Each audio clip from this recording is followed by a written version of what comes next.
Funding for Market Journal is provided by the Nebraska Corn Board. Growing more with less is the mantra of Nebraska's corn farmers, and they're using incredible technology to do it. Soil moisture monitors let them know when their crop needs water and how much.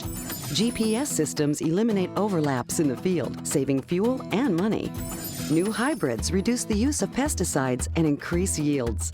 When you're talking new technology and innovation, Nebraska corn farmers are all ears. Nebraska's family corn farmers, sustaining innovation.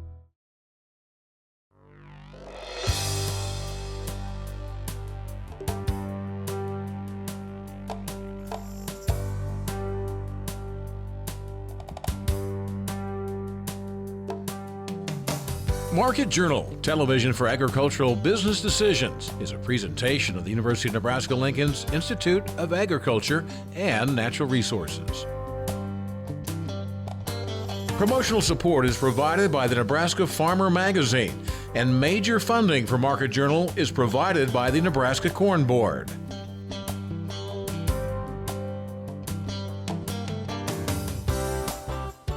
Welcome to this week's edition of Market Journal. I'm Jeff Wilkerson. On this episode, Jeff Peterson outlines corn and soybean growing conditions in South America.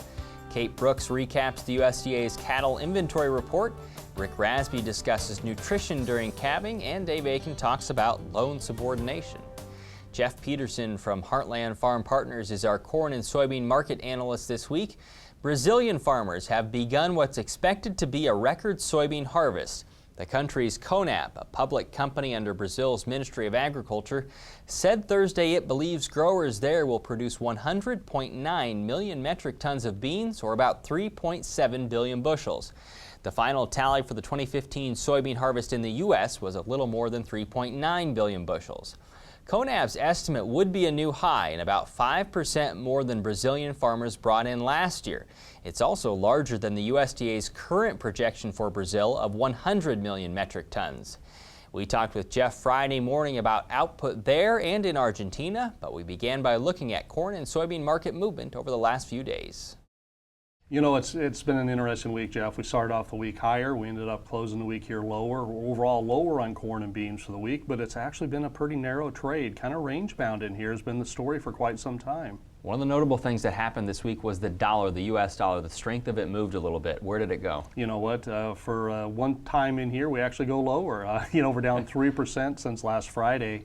And you would have thought that would have helped the markets and give us a little bit of a tailwind, but it sure didn't do a whole lot for us, as much as we had expected. So one of the reasons that's important is because of the way that it affects U.S. exports. And also, as we look at U.S. exports, we go down to Brazil where they're starting their soybean harvest. What's your feeling about how big that crop is? You know what? Definitely the South American harvest is getting underway, especially in the northern parts of Brazil. Early estimates sound good. Now, we did have some information this week out of both CONAB and Informa that actually went ahead and increased the corn production. However, we ended up seeing a decrease actually come on the soybean side. So, the weather they had early is causing them a few problems. Market movers? No, they were not. It was about as expected. Those numbers are still above USDA's numbers, so we'll have to continue to monitor. It's a typical type case where we're going to have to get the combines in the field to get a better feel of what those yields look like in Brazil. What point of the growing season are Argentine farmers in? Argentina, that's kind of been the core of really what's been driving the market over the last few weeks. They were too hot, too dry.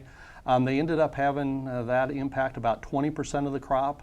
And one of the areas that we end up seeing is that corn pollination, it's either just pollinated or will pollinate over the next 1 to 2 weeks. Soybeans are in the reproductive stage, so late bloom, early pod fill. So weather looks good though, which is a change from what we had before. So everybody's getting more optimistic that maybe their yields come up down the road, but we'll have to see. With the output in both Brazil and Argentina, how do you expect that will impact overall world stocks? You know what, it's going to give us a rise in world stocks on both the corn and the soybean side. We really, if you look at it in the big picture, Jeff, we just have too much production right now. Now we'll need all this production as we go down the road, but we've just got too much right now.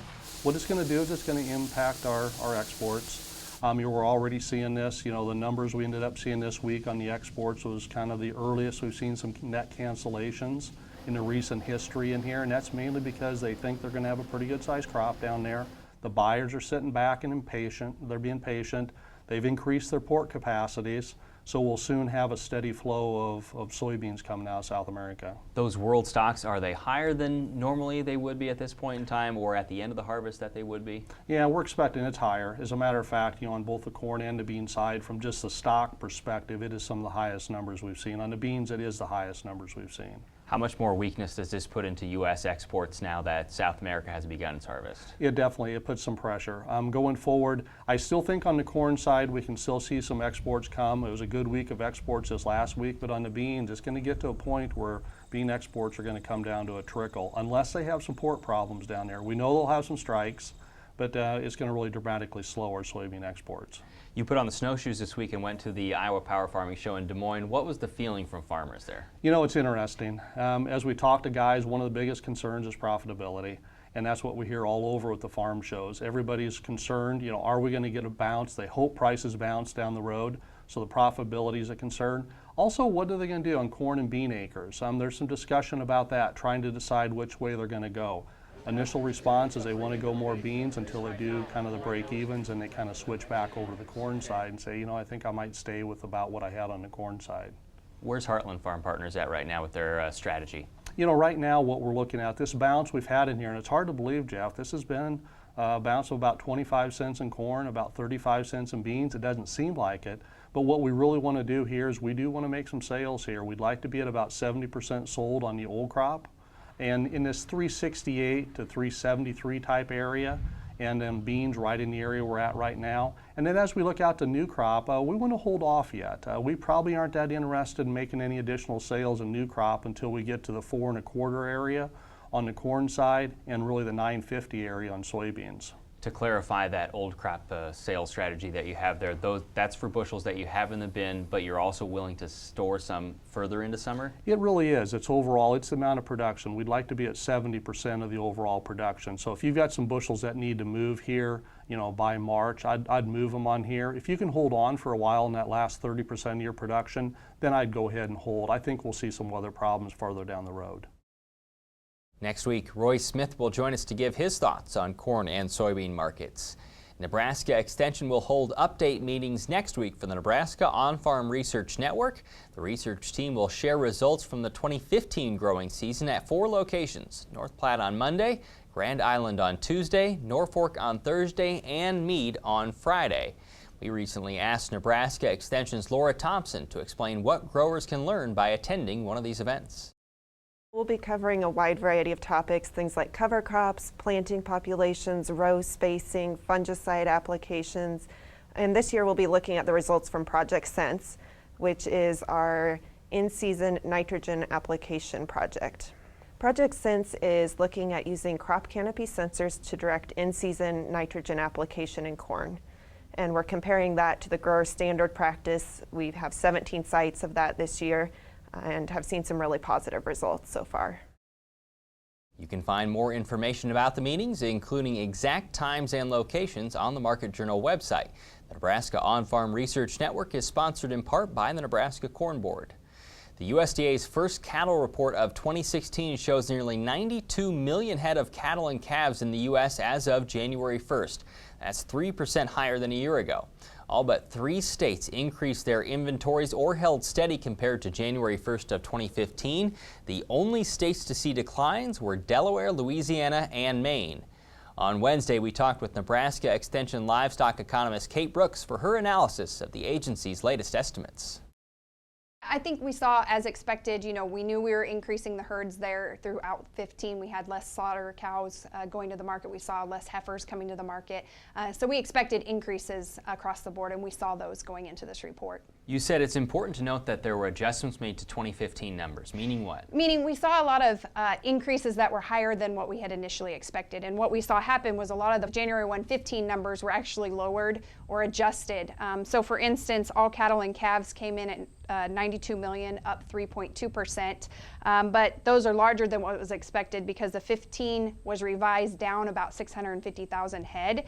So the growth in 14 was only about 0.7% increase in all cattle and calves. And then so we saw a bigger increase there in 15. Same thing going in Nebraska as the rest of the states? To some extent, yes. The big one was heifers held for beef cow replacement here in Nebraska. The 15 numbers were revised up about 30,000 head. So it looks, when initially anticipated, we had thought we had seen about a 2.5% decline in beef heifers held for replacement in 15 over 14. And then when we look at the 16 now, it's showing that we actually saw about a 5% increase in the January 1 15 over 14 and a 7.1% decline in the 16 over 15. Tell me about the big states that are accounting for the majority of beef cows right now. Right, so the 5 largest states that make up about 38% of the U.S. herd include Texas and Oklahoma, Missouri, Nebraska, and South Dakota. And of those 5 states, they make up about 46% of the increase in all of the beef cow numbers. And perhaps the key point is all states there are doing quite well for moisture?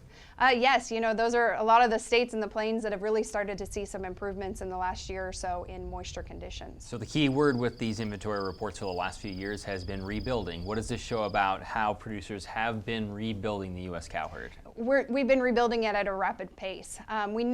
Coming out, we knew 14 had been start of that rebuild. 15, we knew we were rebuilding at a rapid pace, and as these numbers show, we really did expand the herd at rapid paces. There was a lot of profitability potential in areas for cow-calf production, a lot of declines in corn prices, as well as a lot of improvements in pasture conditions throughout 15 that really ramped up that production level, especially with the potential for some of those cow-calf returns. Has it started to level off? If not, what would cause it to? You know, I think 16 will be that initial phase of whether or not we're going to keep at this pace. I don't know that we'll continue to see this pace of increases in the cow herd numbers. You know, drought's a big thing. If that creeps back in, it can slow it down. The other one is prices and whether or not we can continue to see that cow-calf profitability potential or those high returns that we've seen in the past years. So the market took this inventory report pretty much calmly, yes? To some extent, you know, we did have some adjustments there. You know, we've continued to see volatility in the markets. If you've been watching the futures markets particularly, just because there's a lot of things going on. We're at record high prices still, not compared to 14, but we're still sitting in 13 prices. What's your expectation on how those markets move as we go to spring? You know, as we go to spring, we know there's a lot more calves out there. We've been increasing the herd. There's a lot of calves outside of the feedlots that are still going in. And so, you know, as we see more pressure of those coming to market, we might start to see prices come down some more. You touched on this, but just how difficult do you think profitability will be this year for producers? You know, LMIC's estimates for all of the U.S. is predicting still some profitability potential there. The budgets out of UNL that Roger Wilson put together are starting to show some negatives coming up. A lot of that has to do with how you value your land and some of those values there. But as prices start to come down, we know things like cash rents have been relatively high still. Land values are relatively high. So it's going to start affecting some of those producers. Those 2016 budgets for cow-calf production from Roger Wilson and the University of Nebraska-Lincoln Ag Economics team can be found through a link on the Market Journal website. You can also see Kate across Nebraska next week at the Beef Feedlot Roundtables in West Point on Tuesday, Lexington on Wednesday, and Scottsbluff on Thursday. The latest monthly report from the National Agricultural Statistics Service shows Nebraska's cows are 4% complete with calving. Cattle and calf death loss is rated 99%, average to light. Earlier this week, we talked with Nebraska Extension beef specialist Rick Rasby in the RB Warren Arena on East Campus to discuss cow nutrition during and after calving. We started by asking how producers can begin to prepare for the season. Calving's just right around the corner, and it's interesting.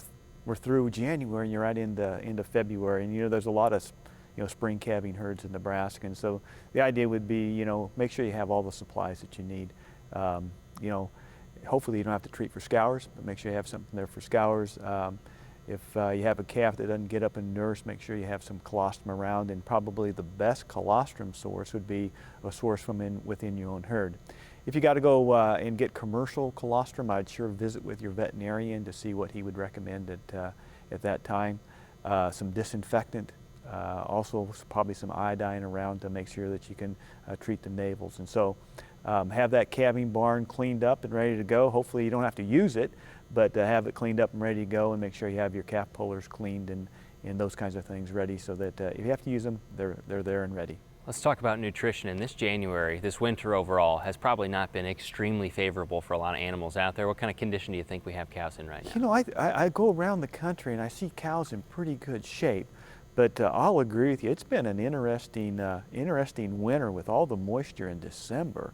It's made some challenges out there, and I think typically we rely quite a bit on cornstalk residue grazing, and that was available this year. But I think due to that moisture in December, and it really didn't freeze up very quickly, there's probably a lot of that residue. I shouldn't say a lot, but some of that residue, instead of being grazed, it was trampled into the ground. And so I'd sure watch cows right now, and if you got them in good condition, you want to keep them there. You sure don't want to go in the other direction.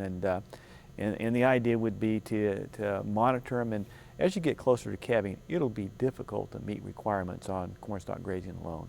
Reinforce to me what kind of condition you want them in. Well, so first calf heifers condition score 6 in that 1 to 9 scale. Those mature cows, our data would suggest that anything that calves in condition score 5 or greater will have a pretty good, do a pretty good job of raising that calf, but also getting rebred during that next breeding season. So 6 for first calf heifers, condition score 5 for mature cows. How about after calving? Anything to keep in mind for nutrition requirements after calving? As I visit with producers and the questions that I get, a lot of times we do a really good job before calving. And I think after calving is where they have quite a few questions. And I think we harp on them enough that they probably do a good job on the protein side of things. But when you take a look at that female that's lactating, there's a pretty good energy need that we need to meet. And so, the idea would be to not only meet the protein requirement, but really need to meet that energy requirement as well. And I would say for young females that have average milk, probably not going to get that TDN requirement met with just grass, hay, and alfalfa. So you're going to have to add something in there that has a little bit of energy to it, and that can be in the form of distillers grains, corn. Make sure you have, if you use corn, make sure you have protein balance. Silage works pretty good in there, and so those kinds of feeds need to be included with that forage diet to meet that energy requirement. If you are feeding forages, do you still recommend testing if you haven't done it yet? I would say, get the probe out and get her done. And the good thing is we've got some labs around Nebraska that do NIR testing, and they're very good at it. Doesn't take very long to get an NIR analysis on that forage. For more information about how changing feeding times can impact when cows calve during the day, you can view our interview with Nebraska Extension's Aaron Berger from the January 8th episode of Market Journal. On Tuesday, the USDA will release its first projections of net farm income for 2016. The agency's numbers in November estimated 2015 net farm income at nearly $56 billion, a 38% drop from the previous year. Earlier this week, we talked with Nebraska Extension Ag Law Specialist Dave Aiken about what can happen when producers don't bring in enough money to cover their operating loan. Dave says a 1985 Nebraska Supreme Court case provides an example of what could happen when a lender cuts off operating credit but doesn't foreclose. We talked with Dave Thursday and started by discussing financial environments that could lead to this situation. Crop prices have come down from, they were really good not too many years ago, but now they're kind of back to where they were before, and some producers find themselves in a financial crunch, and they may be in a bad enough shape to where they get cut off on their operating loan. Now, what happens if their operating loan gets cut off? Well, it depends whether the lender goes into foreclosure or not, and if they do go into foreclosure, then the producer needs to get legal help right away. If they don't go into foreclosure, what are the avenues for options? They're going to be looking at trying to get credit from their suppliers, the seed dealer, the fuel dealer, the chemical dealer, and so forth. Sometimes they may even go to family members to get some help. Explain how that scenario would work. Well, basically, the important point is that when this happens, the old operating lender is still probably going to have the rights to any new crop that is grown. And so the new creditors may be left out in the cold, and that's what you want to avoid. So this is where the loan subordination comes in. That's right. What does that mean? Well, basically, for the operating loan in general, I'm the producer, I borrow the money, I pay for everything up front, I harvest the crop, I pay off the loan, and everything's good. But in this situation, I can't pay off the loan, so I'm cut off, and so I have to go try to find the new lenders, and that's where you need the subordination agreement to try to make that go. Now, there is an example of this in the past. Describe how that went. That's right. This is the farmer got cut off. He owed the bank over $100,000. They did not foreclose, but they cut off his loans. His brother-in-law stepped in and said, "I'll loan you the money for the new crop, but we need to sit down with the bank and make sure that we understand what happens when that gets harvested." And in that case, the brother-in-law loaned $46,000, and they agreed that the local bank would get the first $20,000 from the new crop, and if they had not negotiated that agreement, the bank would have gotten everything from the new crop, not just the $20,000. The problem there was that the crop prices weren't high enough to pay back everything at that time, right? That's right. Everybody ended up taking a loss on that. How does it work for the suppliers, the input suppliers? Well, it's the same type of deal. You need to get the agreement with the old lender about, when we harvest that new crop, who gets paid first and how much, and how we're going to split this up. How easy are these subordination agreements to draw up? They are really difficult because unless there's a miracle, and crop and corn goes back up to $7 or something like that, there's not going to be enough money to get everybody paid. So everybody is going to have to get less than full recovery, and it's really important that the new operating lenders understand that going in, because if they don't, they just need to understand that. How do you recommend then producers who could potentially be in this kind of problem go about the process? Well, for sure, if you can come to an agreement, get it in writing. An attorney can help out here, but it's a really tough deal, a tough conversation to have. Any sources of information where people can go to find more resources? You bet. The Nebraska Farm Hotline is a great place to go. They can help with legal, financial, and emotional counseling. The Department of Ag has the Farm Mediation Program. That can also be a big help here. And then finally, Legal Aid Nebraska can be there to help on the legal side. Describe what the mediation would do.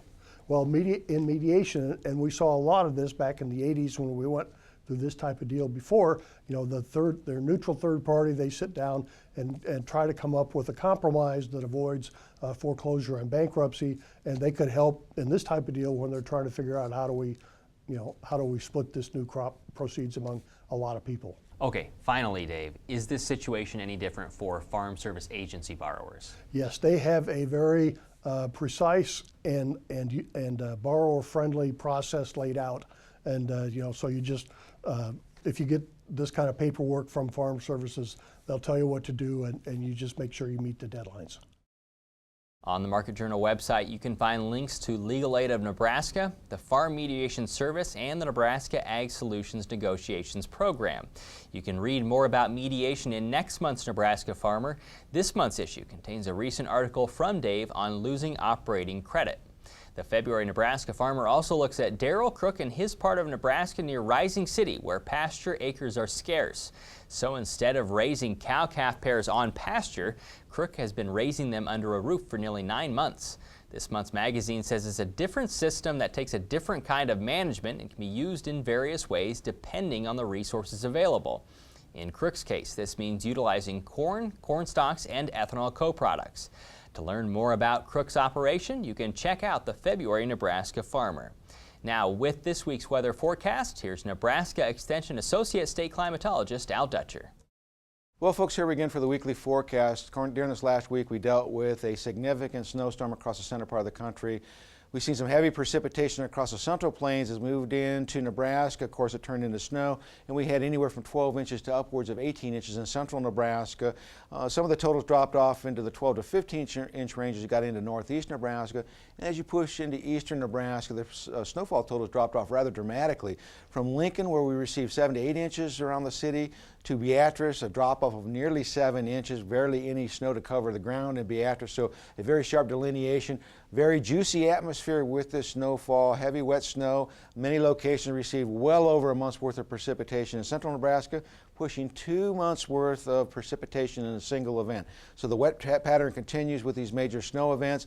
Fortunately, as we go through this next 7-day period, it does not appear to be any significant weather makers on the radar for the Central Plains. Yes, we might see a cold front move through with a light snowfall, but big heavy precipitation events do not look to be in the cards, at least for the next 10 days. So let's take a look at the upper air models and see what we have in store. First thing I'll draw your attention to is a little wave that moved through over the last 24 hours, is now all the way down in the southeastern United States. Our attention is turning to the wave that is pushing through the state right now and is expected to clear the state as we go through the overnight hours, bringing the chance of snowfall to northern Nebraska, northwestern Nebraska, lighter amounts as you head toward the south and the east. I think the best accumulation is probably going to be north central Nebraska with 1 to 2 inches. And as we get into tomorrow, we are looking at a big flux of cold air moving down the pipeline.